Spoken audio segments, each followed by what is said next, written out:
ఉమ్మడి పశ్చిమ గోదావరి జిల్లా జంగారెడ్డిగూడెంలో జిల్లా ఎస్పీ సుస్మిత దొంగల నుంచి రికవరీ చేసిన సొత్తును స్వాధీనం చేసి బాధితుల ఇంటికి వెళ్లి స్వయంగా అందజేశారు.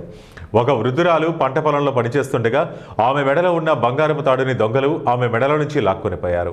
పోయిన బంగారాన్ని అదే దొంగల దగ్గర నుంచి రికవరీ చేసిన పోలీసు అధికారులు స్వయంగా ఇంటి దగ్గరికి వెళ్లి బాధితులకు అందించారు. అలాగే పట్టణంలో రికవరీ చేసిన బంగారాన్ని మరో 2 కుటుంబాలకు స్వయంగా ఇంటికి వెళ్లి అందించారు. స్వయంగా ఇంటికి వచ్చి పోలీసులు తమ సొత్తును అందజేయడంతో పోలీస్ సేవలకు ప్రజలు అభినందనలు తెలుపుతున్నారు. నమస్కారం అండి, నా పేరు చింద వెంకటేశ్వరరావు అండి. మరి మా అమ్మ నాన్న పొలం మీద ఉన్నారండి.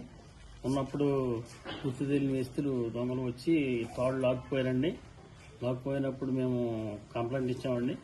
కంప్లైంట్ ఇచ్చినప్పుడు పోలీసు వారు చాలా కష్టపడి మాకు ఈ తాడు అందజేశారండి. అందజేసినప్పుడు ఇవాళ మరి మేడం గారు వచ్చి మా ఇంటికి వచ్చి మాకు తాడు ఇచ్చినది చాలా ఆనందంగా ఉందండి. పోలీసు వారికి వందనాలండి, ధన్యవాదాలండి.